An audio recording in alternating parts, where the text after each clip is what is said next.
ఏపీకి బీపీ వచ్చిందా? వైసీపీ నేతల వ్యాఖ్యలు, ఆపై టీడీపీ రియాక్షన్స్, కేసులతో సీన్ మారింది. జోగి ఇంటిపై దాడులు, ఆ తర్వాత పరిణామాలపై వివరించడానికి మా ప్రతినిధి శివకుమార్ సిద్ధంగా ఉన్నారు. అంబటి కేసుకు సంబంధించిన పరిణామాలపై మా చీఫ్ రిపోర్టర్ నాగరాజు సిద్ధంగా ఉన్నారు. జోగి ఇంటిపై దాడులకు సంబంధించి శివకుమార్, అసలు ఏం జరిగింది, ఏమంటున్నారు వైసీపీ నేతలు? ప్రస్తుతం ఇబ్రహీంపట్నంలో అయితే ఇంకా టెన్షన్ వాతావరణం కొనసాగుతుందని చెప్పుకోవచ్చు. నిన్న మాజీ మంత్రి జోగి రమేష్ ఇంటి మీద జరిగినటువంటి దాడి తర్వాత కొంత పరిస్థితి అనేది అదుపులోకి వచ్చినప్పటికీ కూడా ఇంకా టెన్షన్ వాతావరణం కొనసాగుతూ ఉంది. పోలీసులు కూడా జరుగుతున్నటువంటి అన్ని పరిణామాల మీద కూడా దృష్టి సాధించి భద్రతను కూడా కట్టుదిట్టం చేశారు.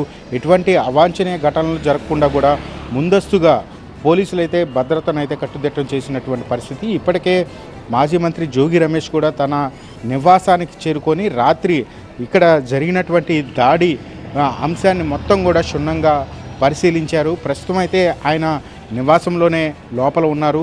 ఈరోజు ఉదయం 11 గంటలకు బయటకు వచ్చి మీడియాకు కూడా పూర్తి వివరాలు వెల్లడించేటువంటి అవకాశాలు అయితే కనపడుతున్నాయి. ఇప్పటికే జోగి రమేష్ ఇంటికి చేరుకున్నారన్న వార్త తెలుసుకున్నటువంటి వైసీపీ కార్యకర్తలందరూ కూడా ఇక్కడికి పెద్ద సంఖ్యలో వచ్చే ప్రయత్నం చేస్తున్నప్పటికీ కూడా పోలీసులు వాళ్ళందరినీ కూడా కట్టడి చేసే ప్రయత్నం చేస్తూ ఉన్నారు.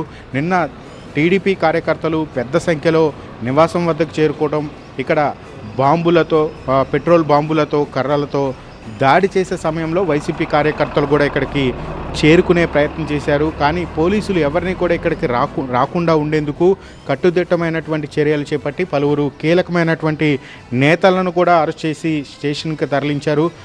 దాంతో ఉద్రిక్త పరిస్థితులు చోటు చేసుకున్నటువంటి పరిస్థితులు అయితే ఇక్కడ చోటు చేసుకున్నాయి. దీంతో ఒక హైటెన్షన్ వాతావరణం కూడా చోటు చేసుకుంది. అయితే ఈరోజు ఎలాంటి పరిణామాలు ఉంటాయి అన్న ఒక ఉత్కంఠ కూడా అయితే ఇబ్రహీంపట్నంలో చోటు చేసుకుంది. ఇప్పటికే జోగి రమేష్ తన నివాసానికి కూడా చేరుకున్న నేపథ్యంలో కార్యకర్తలందరూ కూడా జోగి రమేష్ను కలిసేందుకు వచ్చేటువంటి అవకాశాలు ఉన్న నేపథ్యంలో పోలీసులు కూడా ఇక్కడ పికెటింగ్ను ఏర్పాటు చేశారు.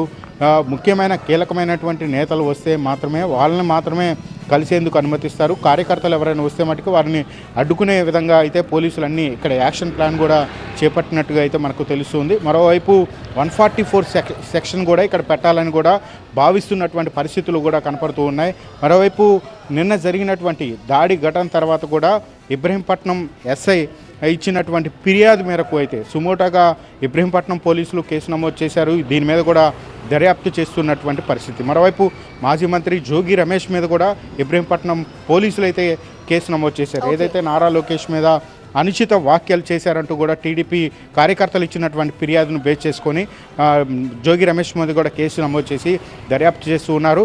ఇక్కడ ఎలాంటి అవాంఛనీయ ఘటనలు జరగకుండా కూడా భద్రతను అయితే కట్టుదిట్టం చేసినటువంటి పరిస్థితులు అయితే ఇక్కడ కనపడుతున్నాయి.